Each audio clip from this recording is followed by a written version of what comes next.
प्रस्तुत है सुनीता द्विवेदी के द्वारा लिखी कहानी जिसका शीर्षक है लौटते कदम। रायपुर हाईकोर्ट के सामने सुबह के 11:45 हुए थे।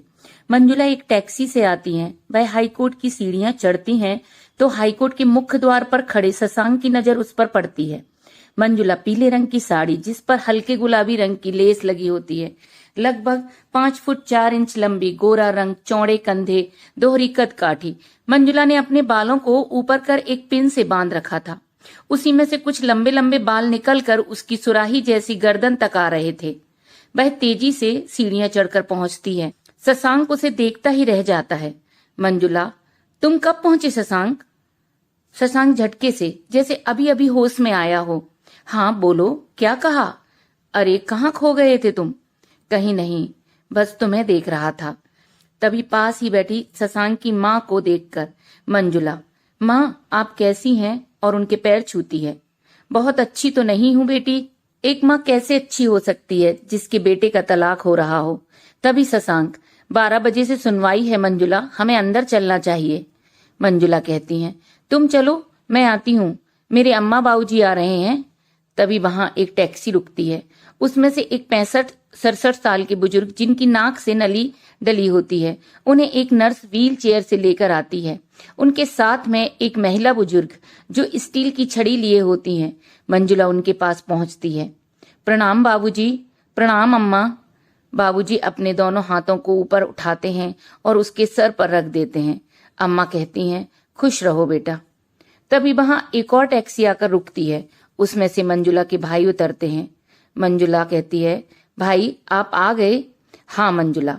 बात करते करते वह टैक्सी का दरवाजा खोलते हैं तो उसमें से मंजुला की माँ और पापा उतरते हैं जो कि 60-65 वर्ष के लगभग होते हैं। बाहर आकर मंजुला की माँ मंजुला से कहती हैं, क्यों कर रही हो ये सब? मैंने जैसे ही सुना हम तो तुरंत इंदौर से चल पड़े। तभी अम्मा, मैं तो खुद इसे इतना समझा रही हूँ, मानती ही नहीं। हमारा क्या है, आज है कल नहीं, ये अपनी जिंदगी क्यों खराब कर रही है? मंजुला कोई सफाई नहीं देती, बस अम्मा का हाथ पकड़कर कोर्ट की ओर चल देती है। जज साहब अपना स्थान लेकर, ऑर्डर ऑर्डर, आज की कार्यवाही शुरू की जाए। दोनों वकील अपने कागज जज साहब के सामने पेश करते हैं। पहले शशांक के वकील कहते हैं, जज साहब मैं शशांक चौधरी की तरफ से हूँ। मेरे मुवक्किल शशांक चौधरी की पत्नी मंजुला चौधरी ने तलाक के लिए अर्जी प्रस्तुत की है। उसी की आज आखिरी सुनवाई है। मैं अपने मुवक्किल शशांक चौधरी को बुलाना चाहूंगा। जज, इजाजत है। शशांक जी, आप भी ये तलाक चाहते हैं? शशांक, बिल्कुल नहीं। वकील साहब, मैं तो मंजुला को बहुत प्यार करता हूँ। ठीक है, आप जा सकते हैं। अब मैं मंजुला चौधरी को बुलाना चाहूंगा। जज, इजाजत है। मंजुला जी, आप क्या चाहती हैं? मैंने तलाक की अर्जी दी है तो मैं तो तलाक ही चाहूंगी। वकील, शशांक जी आपको मारते पीटते हैं? नहीं, कभी नहीं।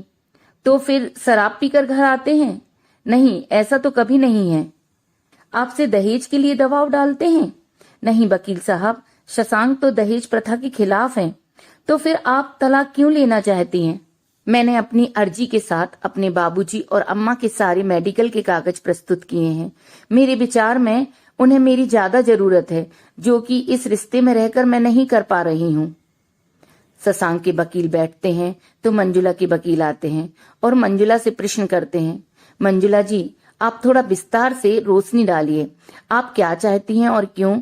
अपने जीवन के बारे में थोड़ा विस्तार से बताइए, जिससे जज साहब को निर्णय देने में आसानी हो।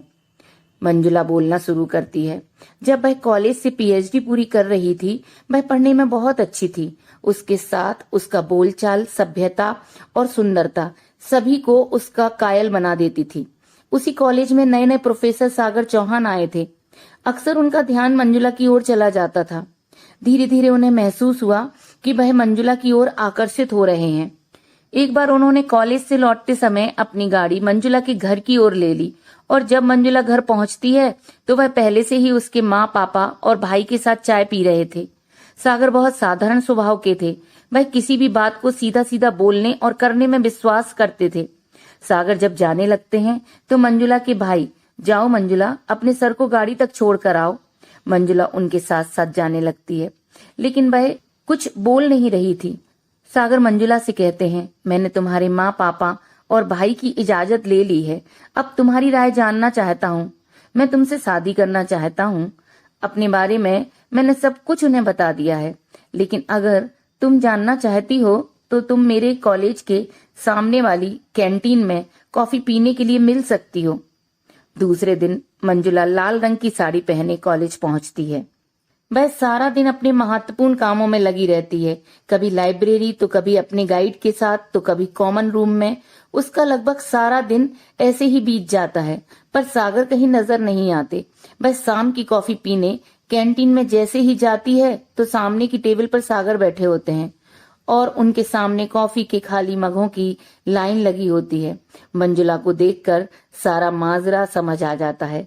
वह सागर से जल्दी न आ पाने का जैसे ही कारण बताने वाली होती है, उसके पहले ही सागर, अरे तुम आ गई, आओ बैठो, कॉफी मंगवाते हैं। मंजुला को उसका यह स्वभाव बहुत भाता है।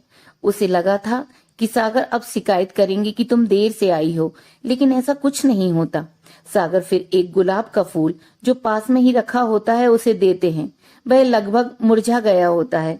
दोनों फूल देखकर जोर जोर से हंसने लगते हैं। फिर मंजुला और सागर की मुलाकातों का सिलसिला शुरू हो जाता है। दोनों काफी समय साथ में गुजारने लगते हैं।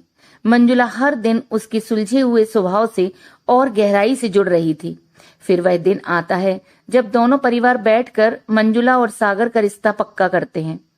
2 जून 2004 फिर उनकी शादी का दिन आ जाता है, जिसका इंतजार हर लड़की, लड़का और उसका परिवार करता है। इस शादी में ज्यादा तामझाम नहीं था। सादगीपूर्ण ढंग से सारे रीति रिवाज निभाए जा रहे थे, लेकिन दोनों परिवारों में सामंजस्य, सम्मान, स्नेह, सकारात्मकता, संस्कार पूरी तरह से नजर आ रहे थे। सागर शादी के दिन मंजुला के पास पहुंचते हैं। मंजुला, सागर, इस समय तुम्हें तैयार नहीं होना क्या? सागर, हो जाऊंगा, पहले अपनी दुल्हन को तैयार कर लूं। मंजुला, क्या मतलब? मैं सारा सामान लाया हूं, आज मैं तुम्हें स्वयं सजाऊंगा। मंजुला तो जब से सागर के करीब आई थी उसकी गहराई में डूबती जा रही थी। वह उसी स्थिति में बैठी रहती है। एक एक गहना, पायल, कंगन, झुमका, अंगूठियां, कमरबंद सागर स्वयं पहनाता है। लहंगा वह हल्के गुलाबी रंग का लाया था। मंजुला का एक एक अंग सागर के प्यार से और खिल रहा था। मंजुला आज खुद में नहीं थी। वह अपने आप को इस संसार की सबसे खूबसूरत और भाग्यशाली लड़की होने पर गर्व कर रही थी। तभी मंजुला की माँ आवाज देती हैं और दरवाजा खटखटाती हैं। मंजुला दरवाजा खोलती है, तब तक सागर जा चुके होते हैं। मंजुला की माँ उसे देखकर आश्चर्य से भर जाती हैं। बहुत खूबसूरत लग रही हो मंजुला, किसने तैयार किया है? मंजुला कहती हैं, माँ सागर आए थे, उन्हीं ने। माँ सुनकर कुछ उत्तर नहीं देती, पर उनकी आंखों में से खुशी के आंसू बड़ी तेजी से झरने के रूप में बहने लगते हैं। बेटी के माथे को चूमकर अपना प्यार जताती हैं। सागर भी तैयार होकर आते हैं। 7 फेरों के साथ ही मंजुला और सागर एक हो जाते हैं। उनके नए जीवन में मंजुला के माँ, पापा और भाई के साथ सागर के अम्मा बाबूजी शामिल थे। मंजुला कोशिश करती है कि सागर को उससे बिल्कुल भी निराशा ना हो। वह घर और कॉलेज दोनों में अच्छे से सामंजस्य स्थापित करती है। मंजुला के जीवन में सागर के आने से प्यार, खुशियां, सम्मान, प्रतिष्ठा, अपनापन, सुरक्षा सभी कुछ आ गया था। लगभग 9 महीने ही बीते थे उनकी शादी के। एक दिन दोनों रात के समय घर वापस आ रहे थे। पता नहीं कब उनकी कार डिवाइडर से टकराकर पलट जाती है। सागर को बहुत अधिक चोट आती है। मंजुला को छोटी मोटी चोट ही लगती है। वह जल्दी से सागर को गाड़ी से बाहर खींचती है और सड़क पर तेजी से चिल्लाकर, अरे कोई मेरी मदद करो, सागर तुम ठीक तो हो? अभी हम अस्पताल चलते हैं, तुम्हें कुछ नहीं होगा। सागर कहते हैं, मंजुला तुम परेशान मत हो, मुझे लग रहा है कि मैं नहीं बच पाऊंगा, तुम मेरा सर अपनी गोदी में रख लो। मंजुला सागर के सर को अपनी गोदी में रखती है। सागर कहते हैं, सुनो, मेरे जाने के बाद तुम ऐसे ही मुस्कुराना, और हाँ, मेरे अम्मा बाबूजी का ध्यान रखना। मैं तुम्हारे ऊपर उनकी जिम्मेदारियां सौंपे जा रहा हूँ, मेरे सिवा उनका कोई नहीं है। कहते कहते सागर की सांसें थम जाती हैं और उसकी आंखें मंजुला को एकटक ताकती रह जाती हैं। मंजुला की बहुत जोर की चीख निकलती है और जब उसे होश आता है तो वह अपने घर के एक कमरे में होती है जहां लोगों के आने जाने का तांता लगा होता है। सब आते और उसे समझाकर चले जाते, कुछ कहते बहुत बुरा हुआ। सागर तो बहुत कम उम्र का था। अब मंजुला का क्या होगा, कैसे जी पाएगी? मंजुला फिर बेहोश हो जाती। मंजुला लगातार मूर्छित हो रही थी। 10 दिन तक ऐसे ही चलता रहता है। डॉक्टर उसे दवा देते हैं। धीरे धीरे अम्मा बाबूजी अपने को मजबूत करके मंजुला की मदद करते हैं। मंजुला भी अपने आप को इस दुर्घटना से बाहर निकालने की कोशिश करती है। उसे अपनी जिम्मेदारियों का एहसास होता है तो वह अपने मन को भी शरीर के साथ साथ काम में लगा देती है। उसे सागर की नौकरी मिल जाती है। वह जिस दिन नौकरी पर जाती है उस दिन वह सुबह से तैयार होकर भगवान के मंदिर जाती है और अपने आप से वादा लेती है कि मैं सागर की जिम्मेदारियों को मरते दम तक पूरी तरह से निभाऊंगी। फिर उसके जीवन ने जो नई करवट ली थी वह उस पर अपना कदम बढ़ाती है और चलना शुरू कर देती है। कुछ ही दिनों में वह घर, कॉलेज और अम्मा बाबूजी को पूरी तरह से संभाल लेती है। फिर 2 फरवरी 2009 को जब वह कॉलेज से आती है तो कुछ लोग घर पर चाय पी रहे होते हैं। वह सबको नमस्ते कर अंदर चली जाती है। 20-25 मिनट बाद अम्मा उसके पास कमरे में आती हैं।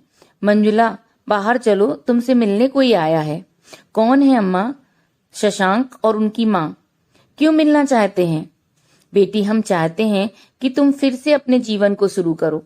मुझसे तुम्हारा अकेलापन देखा नहीं जाता। मंजुला, मैं अकेली नहीं हूं अम्मा, आप जानती हैं। फिर भी हमारी खुशी के लिए चलो, जैसा आप समझे। मंजुला को लेकर अम्मा बाहर आती हैं। ये शशांक हैं, देहरादून में इनका होटल है, यह उसी की देखरेख करते हैं। शशांक, आइए बैठिए। मंजुला बैठ जाती है। मंजुला को कोई उत्सुकता नहीं थी, वह साधारण तरीके से बातें करती रहती है। शशांक कहते हैं, मैं क्या समझूं मंजुला जी, आप इस रिश्ते से खुश तो हैं?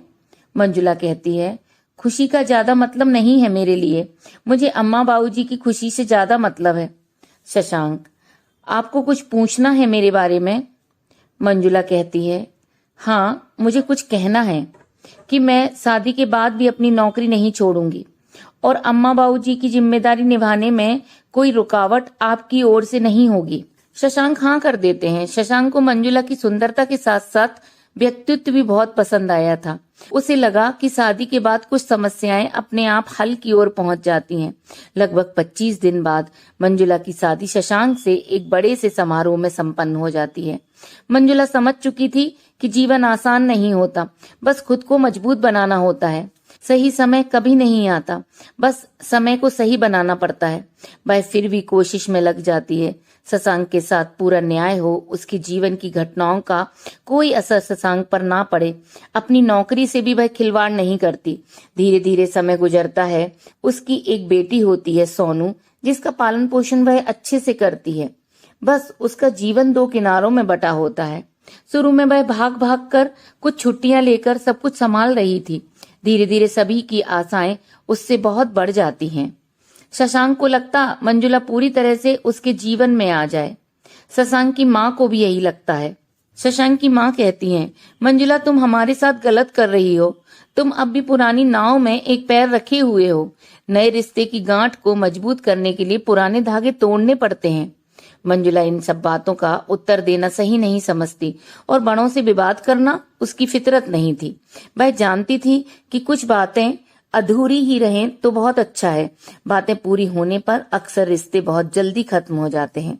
अब शशांक की तरफ से भी उसे कभी कभी यह सुनने को मिल जाता था कि कब तक तुम वहां अटकी रहोगी, तुम्हें काम करने की भी कोई जरूरत नहीं है, मेरा होटल बहुत अच्छा चल रहा है।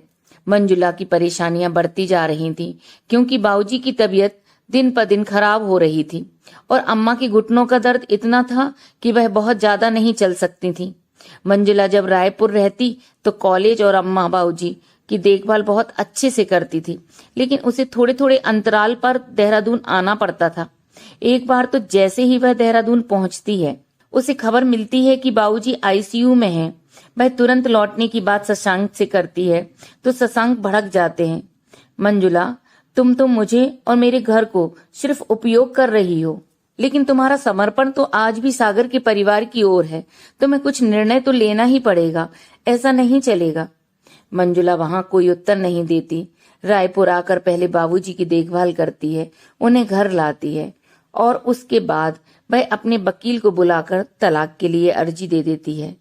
थोड़ा रुककर मंजुला कहती है, जज साहब, पहला जन्म तो मेरे माँ पापा ने मुझे पैदा करके दिया, लेकिन अम्मा बाबूजी ने मुझे उस समय जीने का रास्ता दिया जब मैं सागर के जाने के बाद कोई भी गलत रास्ता चुन सकती थी। उन्होंने मुझे संभाला। अपने बेटे की नौकरी दिलवाने के बाद भी मेरे जीवन में शशांक को लाए। मुझे माँ बनने का सौभाग्य मिला। आज समाज की संस्थाएं बुजुर्गों को वृद्धाश्रम में ना भेजने की सलाह दे रही हैं, तो मैं भी तो अपने अम्मा बाबूजी की सेवा करना चाहती हूँ, उनके बेटे से किया वादा पूरा करना चाहती हूँ, और इसके लिए मुझे लगता है कि मैं तलाक लेकर अपनी जिम्मेदारी को अच्छे से निभा पाऊंगी। मैंने शशांक से भी यही वादा लिया था कि वह मेरी जिम्मेदारियों को निभाने में रुकावट नहीं बनेंगे, लेकिन ऐसा नहीं हो रहा। मैंने 14 साल तक शशांक का भाग भाग कर साथ दिया, उन्हें कभी कोई समस्या नहीं बताई, लेकिन अब मैं मानसिक रूप से अपने आप को कमजोर महसूस कर रही हूँ। अतः आपसे निवेदन करती हूँ कि मेरी अर्जी स्वीकार करें। वकील अब शशांक के पास जाकर, शशांक, आपने कभी नहीं सोचा कि आप भी तो मंजुला के पास आकर रह सकते हैं? शशांक कहते हैं, मेरा बिजनेस है देहरादून में, मैं नहीं आ सकता। वकील धन्यवाद देते हैं और बैठ जाते हैं। जज, मैंने सारे केस को बहुत ध्यान से सुना। मेरे लिए यह केस बहुत अलग है। इस केस का निर्णय सुनाने से पहले मैं यही कहूंगा कि मेरा निर्णय समाज से एक बुराई, बुजुर्गों की उपेक्षा जो बहुतायत में हो रही है, हटाने में मददगार हो रहा है, तो मैं समझूंगा मैंने सही न्याय दिया है। मंजुला ने अपनी खुशी और पारिवारिक आनंद को त्याग कर अपने अम्मा बाबूजी के लिए एक बहुत बड़ा निर्णय लेकर अपने वचन का पालन किया है। इसके साथ साथ मंजुला ने अपनी बेटी को किसी भी बंदिश में नहीं रखा। उसके जीवन के हर काम में शशांक और मंजुला साथ खड़े रहेंगे, उसे कभी भी कोई कमी नहीं होने देंगे। थोड़ा रुककर जज साहब कहते हैं, एक कोर्ट मंजुला की अर्जी को स्वीकार करते हुए उन्हें इस रिश्ते से स्वतंत्र करता है। जज निर्णय देने के साथ ही खड़े होकर पहली ताली स्वयं बजाते हैं। धीरे धीरे पूरा हॉल तालियों की गड़गड़ाहट से गूंजने लगता है। मंजुला बाबूजी की व्हील चेयर को स्वयं कोर्ट से बाहर लेकर जाने लगती है। कहानी सुनने के लिए आप सभी का बहुत बहुत धन्यवाद, और फिर मिलते हैं आपके अंतर्मन को छू लेने वाली मेरी नई कहानी के साथ।